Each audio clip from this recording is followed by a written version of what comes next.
Diego, os fatos, lamentavelmente, se avolumam. O que ocorre é que o governo do presidente Jair Bolsonaro resolve insistir na sua delinquência criminosa. Anteriormente, sob a égide da anterior CPI da Covid, pelo menos existia um freio, um contrapeso à atuação delituosa da parte do governo. A CPI terminou e o que é que nós estamos assistindo é a continuidade das ações negacionistas comprometendo a saúde e a vida dos brasileiros. Veja, nós estamos há um mês com o sistema do Ministério da Saúde fora do ar, por uma pane, segundo o Ministério da Saúde, provocado por hackers. Não tem notícia no Brasil de que um sistema tão indispensável e fundamental para a saúde, para a vida dos cidadãos, tenha ficado tanto tempo fora do ar, o que me parece ser uma ação proposital. Segundo, o presidente da República diariamente sabota a vacinação de crianças, criando uma insegurança na sociedade, algo que já está comprovado pela ciência. Terceiro, os cientistas e servidores públicos que estão trabalhando, sobretudo da Agência Nacional de Vigilância Sanitária, são ameaçados pelo próprio presidente da República. Diante desses fatos, o que é que o Congresso Nacional tem que fazer? Primeiro, tinha uma instituição que tinha que fazer algo para conter essa sanha criminosa. Qual era essa instituição? O Ministério Público Federal, a Procuradoria-Geral da República. E a Procuradoria-Geral da República, como é de conhecimento de todos, permanece inerte diante dessa sequência criminosa.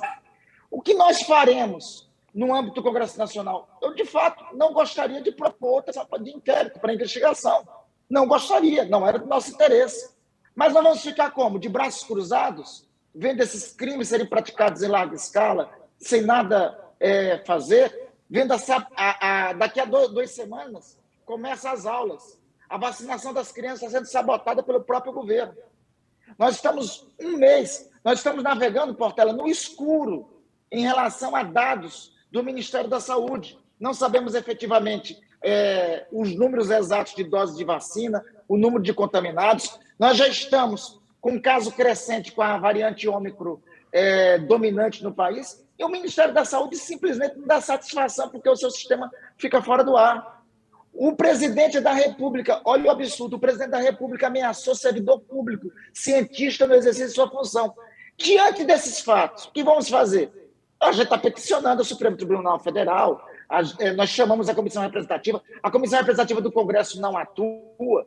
Outros podem dizer, mas ainda nem teve as consequências da primeira CPI, como terá dessa? Veja, se cada crime que for cometido não tiver investigação que aponte a concretização do crime, o criminoso ficará impune. Então, por isso que a Constituição deu ao Congresso Nacional, ao Parlamento, a possibilidade de fazer investigação através de qual instrumento? Comissão Parlamentar de Inquérito. Então, a resposta que nós temos que dar à sociedade é fazer investigações, concluir investigações, já que aqueles que deveriam cumprir a responsabilidade de fazê-lo não fizeram. Ontem, após uma reunião do chamado Observatório da Pandemia, como você sabe muito bem, o Observatório da Pandemia é um grupo que reúne, uma frente parlamentar que reúne os integrantes da antiga CPI da pandemia. Somos, ao todo, 16 membros deste observatório. Houve um acordo entre os membros do relatório sobre a necessidade de fazermos o requerimento para essa comissão. Então, só no observatório nós temos 15 a 16. Com um número maior de dissidentes que nós averiguamos que existem em relação ao governo, eu acredito que nós podemos, até a primeira semana de fevereiro, conseguir as assinaturas necessárias para a instalação desta, que seria a CPI do apagão de dados do Ministério da Saúde. Como reza o artigo 58, parágrafo 3º da Constituição. CPI é direito parlamentar de minoria, então, protocolado de CPI, é necessário a instalação dessa comissão parlamentar de inquérito. Minha previsão mais exata é que, começo de fevereiro, no início do período legislativo, nós possamos conseguir as assinaturas para, no reinício do período legislativo, ou seja, ali no mês de fevereiro, apresentarmos, em definitivo, o requerimento para ele ser lido pela mesa do Senado Federal. São fatos novos, prática delitiva continuada, crimes novos foram cometidos, estes que acabei de citar. A minha expectativa em relação a essa CPI é que ela seja mais objetiva. Eu, inclusive, não acredito que o prazo mínimo de CPI, do funcionamento, é de 90 dias. Mas eu acho que nós podemos conduzir a CPI até num prazo bem menor, de 60 dias. Uma investigação mais séria, porque tem fatos mais determinados. Não é tão amplo quanto o anterior. Veja, em relação ao primeiro fato, o apagão de dados do Ministério da Saúde, nós temos que ouvir especialistas e o próprio ministro da Saúde e o responsável pela área técnica. Ponto. O segundo fato determinado, a ameaça aos servidores da Agência Nacional de Vigilância Sanitária. Temos que ouvir o senhor Antônio Barra Torres, alguns diretores da Anvisa que foram ameaçados, basta isso. Em relação ao terceiro dado, a vacinação de crianças, nós temos que ouvir cientistas gabaritados, especializados para isso, e basta. Ou seja, nós temos uma investigação mais objetiva. Os dados são mais claros. Não existe. A CPI anterior teve que desconstruir o mito da cloroquina e da ivermectina, que hoje não existe mais como tratamento. Teve que desconstruir, tinha um debate sobre isso. Nesta, não. Os fatos estão dados, basta fazer a averiguação. Eu avalio que em 60 dias nós teríamos já uma conclusão. Por que a necessidade disso, Cortella? Porque a cada crime cometido tem que ter uma investigação a esses crimes e apontar esses crimes. Os responsáveis, em algum momento, responderão por eles. Eu repito, essa tarefa não deveria originalmente ser nossa.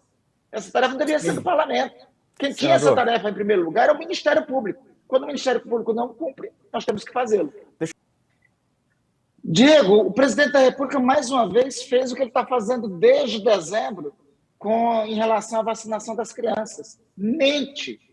A gente tem que dar o nome às coisas como elas são. Às vezes, as pessoas querem dourar a pílula dando nomes bonitinhos. Por exemplo, quando se fala do crime de rachadinha, o nome do crime não é rachadinha. O nome do crime é peculato. Tem que dar um nome exato aos crimes que são cometidos. O presidente da República não está praticando fake news. Ele está mentindo, desinformando a população, expondo as pessoas ao vírus.